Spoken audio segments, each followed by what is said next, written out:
Sobat, di tengah jalannya persidangan dan di sela-sela sebelum memberikan kesaksian, saya Abraham Silaban hadir di Pengadilan Negeri Jakarta Selatan berupaya untuk mencari fakta-fakta dalam upaya untuk melihat kebenaran dalam penegakan keadilan yang sedang berlangsung di persidangan.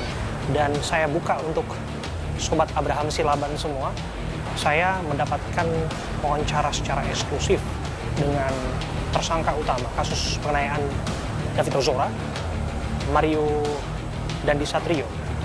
Mario Dandi Satrio berbicara kepada saya di sela-sela sebelum dirinya bersaksi dalam sidang dengan terdakwa AG.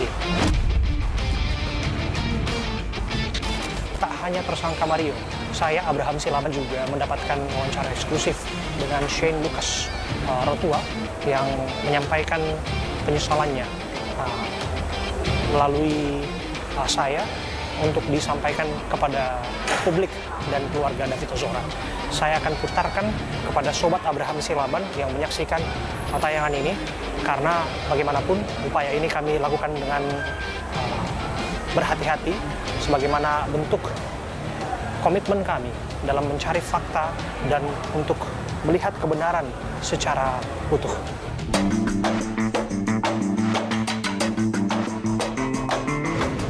Sobat, hari ini aku dengan Mario Dandi. Mario, ya, Mario memilih untuk mengikuti proses hukum yang sedang berlangsung dan menyampaikan kepada saya akan kooperatif untuk apa yang sedang dialaminya saat ini, dan dia berjanji untuk mempertanggungjawabkan perbuatannya. Tapi lagi dan lagi saya berupaya untuk membujuk Mario untuk bicara, dan termasuk dengan keluarga yang saat ini sedang diterpa. Begitu ya Mario? Akan kooperatif ya Mario?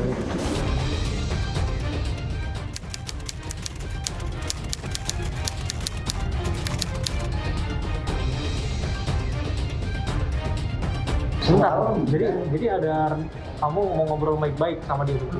Bukan rencana mau ngabisin dia itu? Nggak ada rencana mau ngobrolin. Oh gitu. Ngapain juga saya mau awalnya kayak gitu.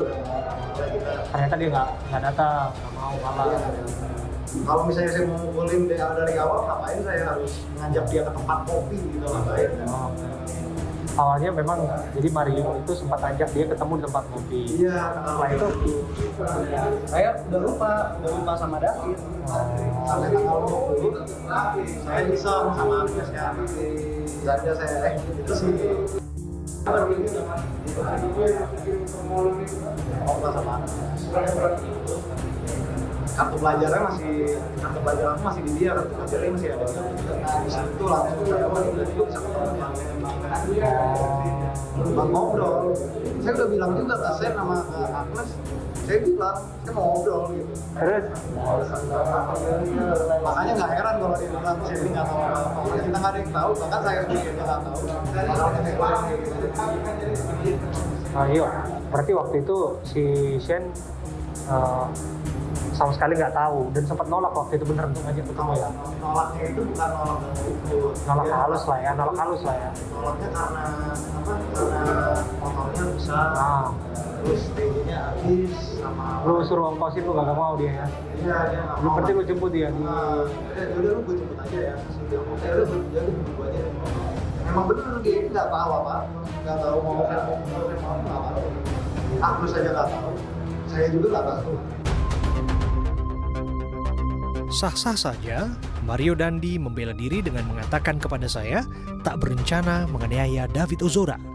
Namun, dalam rekonstruksi yang digelar 10 Maret silam, telah diperagakan peran masing-masing tersangka. Kuasa hukum David Ozora, Melissa Anggraini, yang hadir dalam rekonstruksi menegaskan penganiayaan yang dilakukan Mario Dandi jelas-jelas terencana. Rekonstruksi reka adegan hari ini ada total 37 reka adegan ya. Dengan setelah melihat semuanya itu kita yakin delik pasal yang sudah disangkakan kepada para pelaku ini, yaitu penganiayaan berat dengan berencana, itu terpenuhi. Sangat miris adalah ketika pemukulan dari tersangka MDS. Yang pertama itu klien kami, anak korban D itu sudah jatuh tidak sadarkan diri. Itu juga adalah keterangan langsung dari tersangka MDS yang dituangkan di BAP. Namun tersangka MDS masih terus melayangkan tendangan-tendangan yang amat sangat keras ke tempat-tempat yang vital.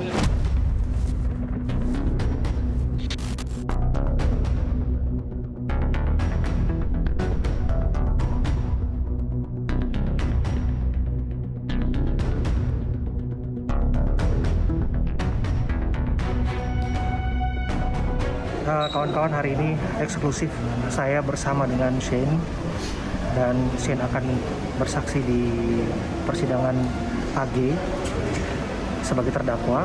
Shane akan membuka dan akan menyampaikan hal-hal yang diketahuinya terkait dengan apa yang sesungguhnya terjadi. Shane. Ya. Halo semuanya, saya Shane Lucas. Saya meminta maaf atas kejadian yang telah terjadi. Saya berjanji akan kooperatif dalam pengadilan, dan untuk David saya berharap dan semoga cepat sembuh. Shane sendiri bisa cerita nggak, Shane? Saya dengar Shane sekarang sudah mulai mengalami hal-hal yang kontemplasi lah ya, di penjara itu berpikir, banyak berdoa dan lain sebagainya. Shane sendiri apa yang dirasakan sekarang? Deg-degan sih, takut, deg-degan karena dan rasa bersalah. Tapi saya harus terus maju karena ya bagaimanapun besar kecil yang telah terjadi itu harus dipertanggungjawabkan. Shane di dalam penjara kan kemarin nulis surat juga ya, Shane ya. Iya. Nah, kemarin saya sudah bacain suratnya Shane itu di keluarga dan lain sebagainya. Itu inisiatif nulis surat itu sebetulnya apa sih, Shane? Bisa cerita nggak, Shane? Inisiatifnya lebih ke hati nurani tergerak Bang, karena saya jujur pengen banget ketemu David, pengen banget ngobrol. Cuman ya saya harus menjalani masa tahanan saya di rutan Polda. Jadi saya juga harus mengikuti peraturan yang ada, tidak bisa sembarangan. Tapi saya berharap pengen bertemu David, meminta maaf. Bisa. Shane bilang bahwa Shane tidak menyentuh David sama sekali, bahkan Shane ada dalam pengaruh dan ketakutan waktu itu, dan bahkan menolong David waktu itu. Bisa cerita nggak waktu itu, Shane, kejadiannya? Kejadiannya pada saat itu Mario melakukan itu di luar ekspektasi saya, Pak. Karena pada saat si David di chat pun sama Mario itu masih ngomong baik-baik. Keluar pun dirangkul, duduk bareng-bareng waktu bersama. Terus kejadian itu langsung terjadi pada saat Mario membenarkan apinya di tangan saya. Itu aja sih yang baru saya bisa cerita.